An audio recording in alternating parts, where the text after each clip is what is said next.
Knowledge 11. I had a thought which I wanted to share.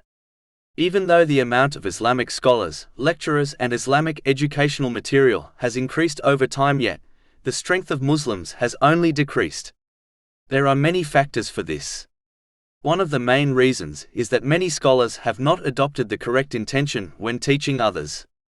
Instead of following in the footsteps of the righteous predecessors by teaching only for the sake of Allah, the Exalted, they taught for other reasons such as to gain popularity and worldly things.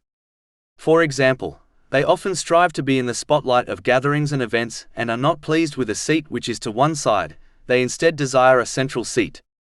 When their intention became like this, Allah, the Exalted, removed the positive effect of their speeches and therefore they have little positive influence over their listeners. Another factor is that the intention of the listeners is not correct. They attend lectures not for sake of Allah, the Exalted, and changing for the better instead. Many only attend lectures searching for a spiritual high, just like a music concert. They seek entertainment, not reformation. They please themselves by claiming they are working hard in order to act on Islamic teachings by attending many events and gatherings, yet, because of their attitude, they do not change for the better by acting on the lessons they have heard. They believe merely listening is good enough to please Allah, the Exalted, and to succeed. It is why some attend lectures for decades, yet do not change at all for the better. Finally, many of the scholars fail to act on what they preach.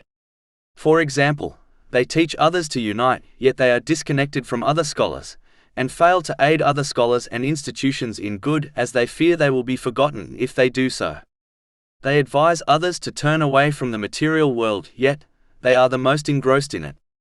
Even though they claim to be detached in their hearts, which in most cases is not true, they still have deviated from the tradition of the Holy Prophet Muhammad, peace and blessings be upon him, who was the most detached from this world both outwardly and inwardly.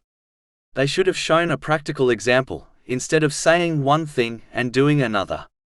This caused their teachings to become ineffective.